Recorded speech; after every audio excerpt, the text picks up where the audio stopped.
응, 은서야, 잘 있니? 응, 엄마, 잘 있지. 아니, 엄마. 근데 옛날 회사 명함 있잖아. 명함이 왜? 아니, 오늘 분리수거하는 날이라서 그 명함을 종이에 버리려고 하는데 종이 배출로 배출이 안 된다는 거야. 그래서 다시 가지고 왔어. 종인데 왜 안 돼? 종이가 맞았어? 혹시 다른 재질이랑 혼합된 거 아니었어? 종이 맞지. 근데 그 코팅된 것처럼 빳빳한 재질인데? 다른 재질이랑 혼합된 종이는 종이류로 분리 배출이 안 되고 종량제 쓰레기 봉투에 버려야 돼. 아, 정말? 종이류에 넣으려면 종이 재질만 있어야 돼. 그렇구나. 몰랐어. 분리 배출을 제대로 해야 환경에 도움이 되지. 너 내 손 안에 분리 배출 앱 없어? 모르는 거 있으면 거기서 찾아보면 다 나와. 얼른 다운로드 해. 그런 게 있어? 다운로드 해야겠다. 알았어, 엄마.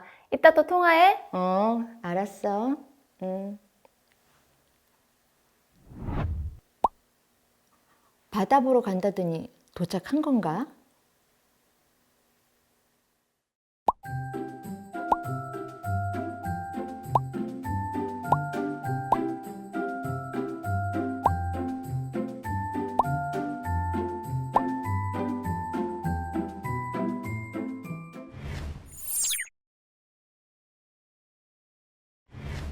분리배출이 헷갈릴 땐 내 손 안의 분리배출 앱을 활용해 보세요. 내 손 안의 분리배출 앱은 국민 누구나 손쉽게 올바른 분리배출을 실천할 수 있도록 정보를 제공하는 애플리케이션입니다. 환경부와 한국환경공단, 한국포장재 재활용 사업공제조와 한국순환자원유통지원센터가 협력하여 정보를 제공하고 있습니다. 먼저 설치하는 방법부터 알아보겠습니다.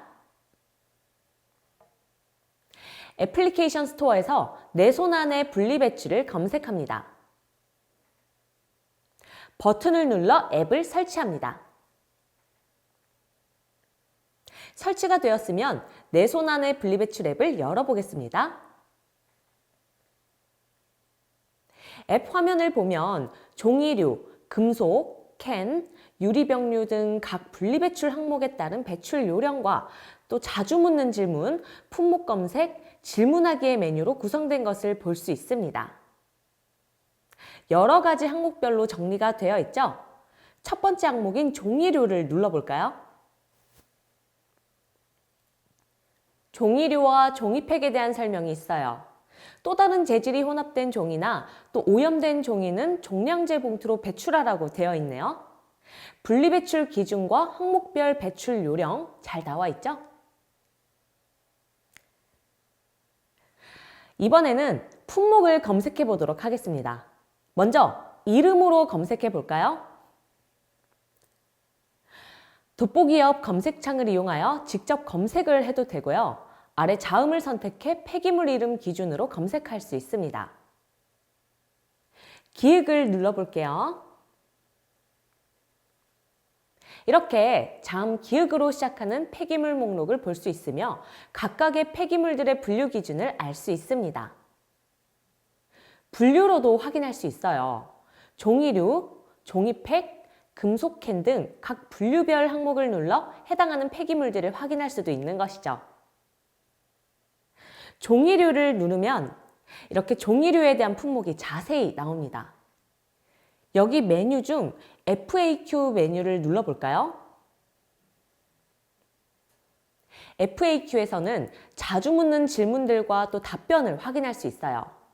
돋보기 옆 FAQ 검색 부분에 검색어를 입력해서 원하는 질문과 답변을 검색할 수도 있어요. Q&A도 있습니다. 글쓰기 버튼이 나오죠?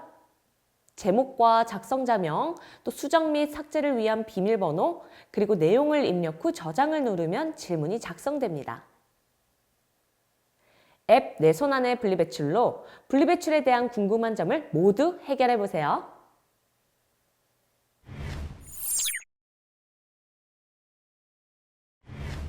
다음으로 안전신문고 앱입니다.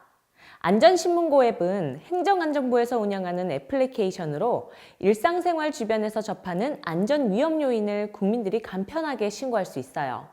신고한 처리 결과 또한 확인할 수 있죠. 먼저 애플리케이션 스토어에서 안전신문고를 검색합니다. 마찬가지로 설치를 해볼게요. 버튼을 누르면 설치가 되고요.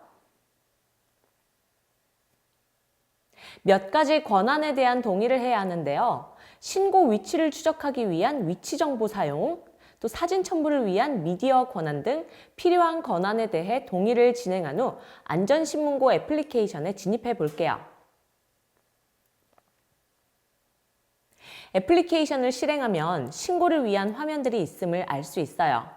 상단에 보이는 메뉴 중 두 번째 메뉴인 생활 불편 신고 메뉴를 선택해 볼게요. 생활 불편 신고 옆 유형 선택을 선택하면 여러 가지 유형이 나옵니다. 저는 이 중에서 해양 쓰레기 유형을 선택해 보려고 해요. 선택하면 해양 쓰레기에 대한 설명이 나와요. 바닷가에 방치된 쓰레기, 해상에 부유하는 쓰레기, 해저에 침전된 쓰레기 등을 신고할 수 있다고 알려주고 있어요. 또한 신고에 필요한 정보들이 제시되어 있네요. 읽고 확인을 선택하면 파란색 글씨로 해양 쓰레기 유형이 표시된 것이 보이죠? 신고를 하기 위해 사진을 첨부해 보겠습니다. 촬영 앨범 버튼을 선택합니다. 사진 촬영 버튼을 눌러 즉시 촬영할 수도 있고요.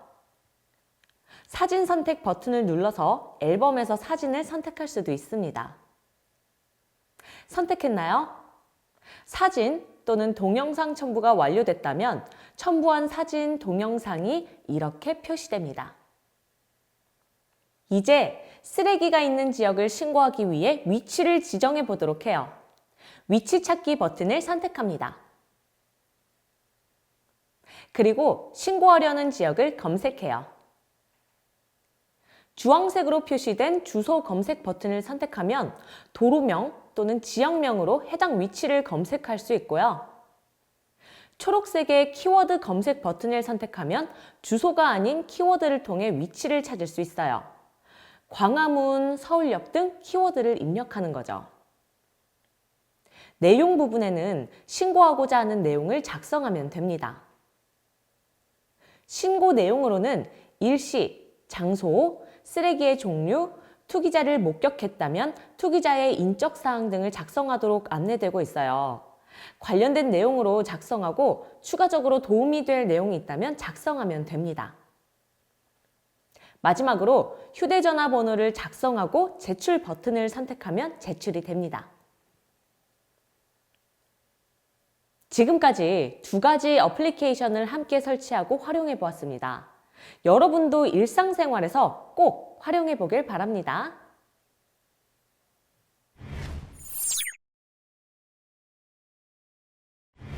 일상생활에서 쓰레기를 잘 분리하고 쓰레기를 잘 버리는 것도 환경보호에 도움이 되지만 디지털로도 환경보호를 할 수 있다는 사실, 환경에 관한 애플리케이션을 잘 활용하고 실천하는 것도 환경보호의 방법입니다. 디지털 탄소 발자국을 줄이기 위한 방법을 알아볼까요? 첫째, 디지털 기기를 절전 모드로 사용합니다. 컴퓨터를 1시간 켜놓을 경우 100W의 전기가 낭비된다고 합니다. 따라서 오랜 시간 컴퓨터를 사용하지 않을 경우에는 완전히 꺼두도록 합니다. 둘째, PC, 노트북 등의 모니터 밝기를 낮추기입니다. 모니터 밝기를 100%에서 70%로 낮추면 모니터가 사용하는 에너지의 20%를 줄일 수 있어요. 셋째, 스트리밍 대신 다운로드입니다. 실시간 재생인 스트리밍은 인터넷 트래픽을 증가시킵니다. 또한 많은 전력이 소비되죠. 그래서 자주 보고 자주 듣는 음악과 영상은 다운로드해서 보면 전력 소비를 줄일 수 있어요. 넷째, 쌓여있는 이메일 정리하기. 축적된 이메일도 디지털 탄소 발자국을 늘린다는 사실 알고 있나요? 이메일을 정리하는 것만으로도 데이터 유지를 위한 전력 손실을 줄일 수 있어요. 다섯째, 스마트폰 등 디지털 기기 변경 시기 늦추기. 2년 동안 배출하는 이산화탄소의 85에서 90%는 스마트폰을 생산할 때 발생한다고 해요. 디지털 기기를 자주 바꾸지 않으면 디지털 탄소 발자국을 줄일 수 있어요. 마지막입니다.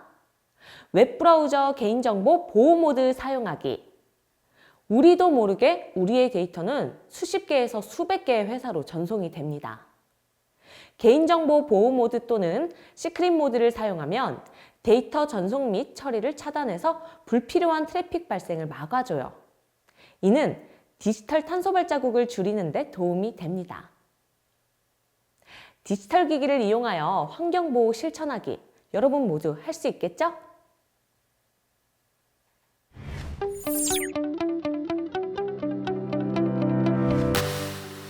내 손안의 분리배출 애플리케이션 활용 방법입니다. 1. 설치하기. 애플리케이션 스토어에서 검색 후 설치합니다. 2. 분리배출 기준과 항목별 배출 요령 알기. 종이류, 금속 캔, 유리병류, 플라스틱 용기류 등의 각 분리수거 기준 항목별로 정리된 것을 확인합니다. 3. 품목 검색하기. 첫 번째로 이름으로 검색합니다. 검색창을 이용해 직접 검색하거나 자음을 선택하여 검색이 가능합니다. 두 번째로 분류로 확인합니다. 종이류, 종이팩, 금속 캔 등 각 분류별 항목을 눌러 해당하는 폐기물들을 확인할 수 있습니다. 4. FAQ. 자주 묻는 질문과 답변 확인이 가능합니다. 5. Q&A.